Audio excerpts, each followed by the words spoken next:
আলাইকুম, কি খবর সবার?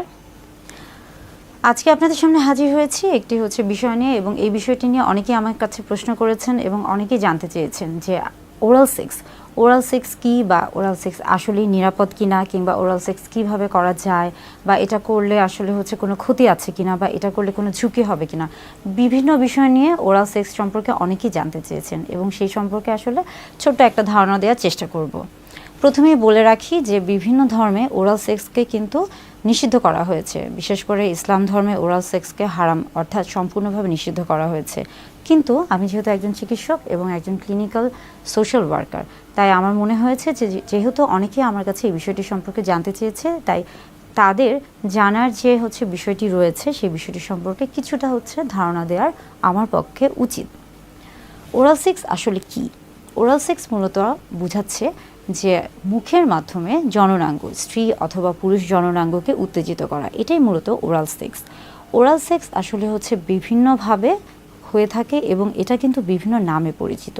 যেমন আমরা জেনে থাকি বা অনেকেই জানি যে ব্লো আসলে কী বোঝাচ্ছে। ব্লো জব বলতে বোঝাচ্ছে যে মুখের মাধ্যমে জননাঙ্গকে উত্তেজিত করা, এবং এই ক্ষেত্রে মুখের মাধ্যমে পুরুষদের জননাঙ্গকে যদি উত্তেজিত করা হয়, সেটাই মূলত ব্লো জব হিসেবে পরিচিত। এর পাশাপাশি আছে রিং জব। সেটা মূলত দেখা যাচ্ছে যে এনাল রিজন, অর্থাৎ আমরা বলে থাকি যে পায়ুপথের যে জায়গাটি রয়েছে সেই জায়গায় যদি উত্তেজনা তৈরি করা হয়ে থাকে, সেটিকে রিং জব বলা হয়ে থাকছে। এবং এর পাশাপাশি দেখা যাচ্ছে যে লিকিং বলতে মূলত বোঝাচ্ছে যে মুখের মাধ্যমে যদি স্ত্রীর জননাঙ্গকে উত্তেজিত করা হয়ে থাকে, তাহলে তাকে লিকিং বলা হয়ে থাকে। এরকম আসলে ওরাল সেক্স বিভিন্নভাবে বিভিন্ন নামে পরিচিত। এটা মূলত নির্ভর করছে আসলে কোন জায়গার ক্ষেত্রে বা কিভাবে সেই সেক্সটা করা হচ্ছে সেটার উপর। এখন আসি ওরাল সেক্স, এটি কি আসলে নিরাপদ? ওরাল সেক্সের ক্ষেত্রে দেখা যাচ্ছে যে ওরাল সেক্স যেহেতু মুখের মাধ্যমে জননাঙ্গকে উত্তেজিত করা হচ্ছে, এবং সেই ক্ষেত্রে যেহেতু জননাঙ্গের ক্ষেত্রে সেটা নারী অথবা পুরুষ হোক না কেন, অথবা উভয়ের ক্ষেত্রে, যখন পুরুষ জননাঙ্গের ক্ষেত্রে আসছি বা স্ত্রী জননাঙ্গের ক্ষেত্রে আসছি, কিংবা যখন আমরা পায়ুপথের ক্ষেত্রে আসছি, সব ক্ষেত্রেই কিন্তু একটা জীবাণুর সংক্রমণের একটা বিষয় থাকে। বিশেষ করে আমরা যখন আসি পুরুষদের ক্ষেত্রে, তখন কিন্তু সেখানে বিভিন্ন রকমের জীবাণুর সংক্রমণ থাকে, বা সংক্রমণের একটা আশা থাকে, বা সংক্রমণের একটা পরিবেশ থাকে।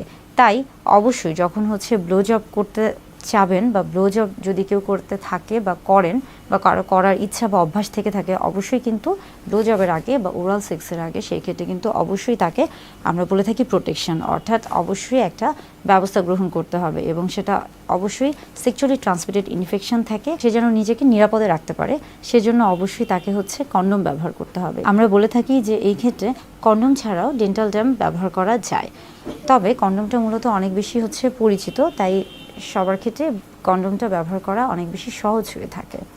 আবার যখন আমরা আসি লিকিংয়ের ক্ষেত্রেও আমরা বলে থাকি যে পায়ুপথে যেহেতু সেটা একটা, আমরা বলে থাকি যে সেটা যেহেতু একটা ডাইজেস্টিভ সিস্টেমের একটা অংশ, সেখানে কিন্তু সবসময় জীবাণু থেকে থাকে, এবং সেখানে ফ্লুইড বা ব্লাড, ইনফেক্টেড ফ্লুইড ব্লাড, এগুলোর একটা সংক্রমণ, অর্থাৎ জীবাণুর সংক্রমণ থাকে। তাই সেখানে যদি কেউ সেই দিকে যদি কেউ সেক্স করতে চায়, বা কারো যদি রিং জবের অভ্যাস থেকে থাকে, সেই ক্ষেত্রে কিন্তু অবশ্যই তাকে প্রোটেকশন নিতে হবে, অবশ্যই কন্ডোম ব্যবহার করতে হবে, এবং এই ক্ষেত্রে এই ধরনের ওরাল সেক্সের ক্ষেত্রে বিশেষ কিছু নিয়ম তাকে অবলম্বন করতে হবে, তা না হলে স্বামী এবং স্ত্রী উভয়ের ক্ষেত্রে বিশেষ কিছু সমস্যা হতে পারে।